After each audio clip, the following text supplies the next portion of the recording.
I asked the hockey hawk, Gavin Spittle, to stop in. Is this news basically official that the Stars have a new head coach? Yeah, they're working out the final parts of the contract, but there's enough chatter that I think we can talk about it. Who is it? Pete DeBoer. RJ sounded very DeBoered when we talked about it. It's an average hire. You look a little bit steamed. Yeah. Hey, your skin color is matching your shirt. What shirt is that, Choppy? What do you think? Is that pink? It's a slight it's pink. got a pinkish hue and a mauve. Yeah, I mean, mauve. Is this out of nowhere? No, he was pinpointed pretty early in the process, which is even more concerning. He has to be the greatest job interviewer of all time. Yeah. I mean, Florida, fired. New Jersey, fired. Vegas, fired. Well, let's hire him. San Jose. Okay. What was the biggest? San Jose. Sorry about that. That's correct. San Jose. He did make it to the Stanley Cup Finals twice, but both of those times were in his first year. So was it him or was it the style they were playing?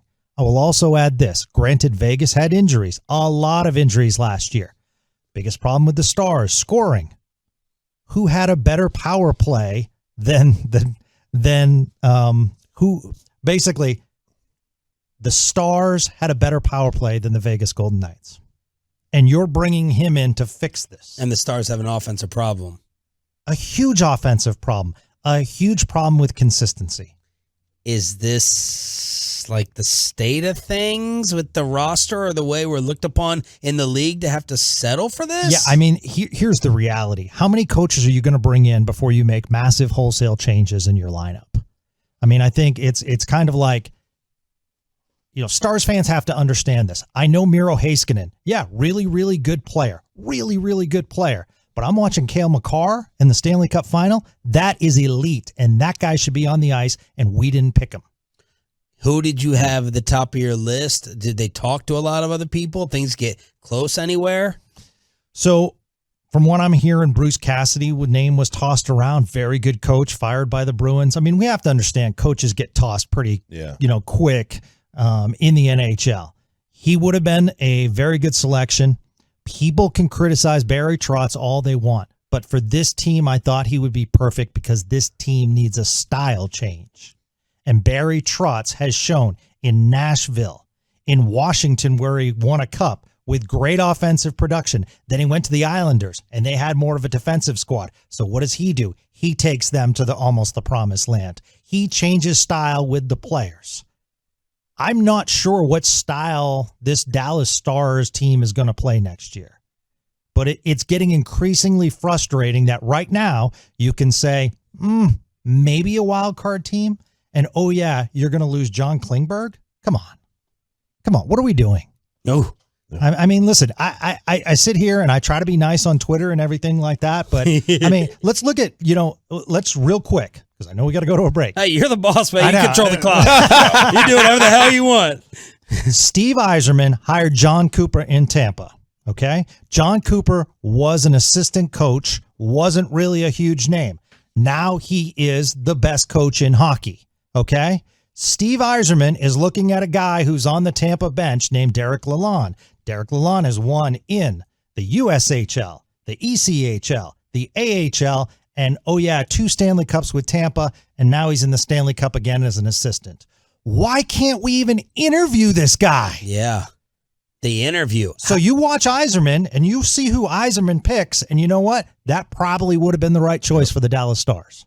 What is your surprise level at the start of the finals? As I tuned in the other night, waiting to get some dramatic third period hockey. It's 7-0 Avs. They're up 2-0 with Game 3 tonight. My biggest surprise is Vasilevsky, although he's been peppered. I mean, I think Tampa is in shock right now. I can't believe they didn't win Game 1. I mean, they had a 10-game. It was 10 days, right? Colorado was up for 10 days. Yeah, absolutely. I don't think they anticipated how good this Colorado team is. And, led by Valeri Nichushkin. Yep.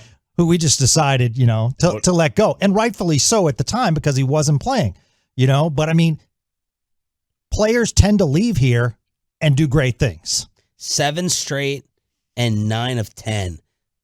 The Avalanche are on fire. They're a force. It is one of the great, if they go and beat Tampa, it is one of the great playoff runs of all time.